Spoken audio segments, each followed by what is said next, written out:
Desde o Bloque Nacionalista Galego chamamos a reforzar as medidas de control no río Lagares ante os continuos vertidos ilegais que se seguen a rexistrar como ven de suceder hai apenas uns días. É preciso que o Concello mobilice máis medios materiais e humanos para evitar que o Lagares continúe a ser utilizado como unha grande cloaca. E por iso temos que reiterar a demanda de que se poña en marcha un sistema de telecontrol e videovigilancia para comprobarmos en tempo real os cambios na calidade de auga e facilitar desta maneira a identificación da orixe das verteduras. É imprescindível que o Goberno de Abel Caballero actúe con determinación para protexer un elemento de enorme valor ambiental como é o río Lagares, que se constitúe no verdadeiro pulmón azul e verde da nosa cidade. Nese sentido, compre intensificar e sistematizar as inspeccións por parte da Consellería de Medio Ambiente naqueles puntos nos que se produce de maneira reiterada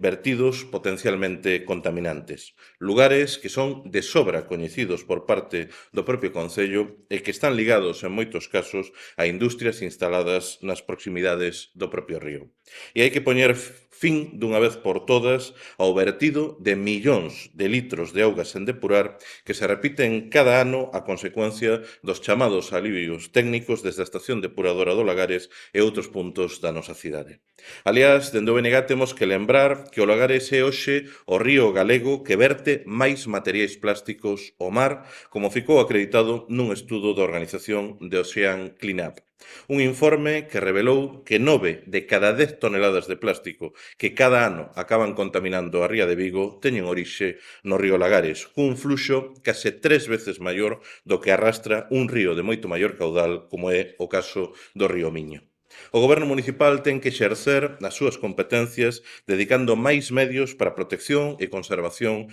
do río, combatendo con absoluta contundencia os vertidos ilegais. Nese camiño, desde o BNG vamos volver demandar na vindeira Comisión Informativa de Medio Ambiente que se inicien os trámites para declarar espazo natural de interese local os 17,5 km do curso fluvial do río Lagares, desde o seu nacemento na Lagoa Mol en Cabral ata a súa desembocadura en Samil. É o momento de despregarmos unha maior protección do río Lagares desde unha aposta decidida e firme coa sustentabilidade ecolóxica na certeza de que o futuro de Vigo só pode ser verde.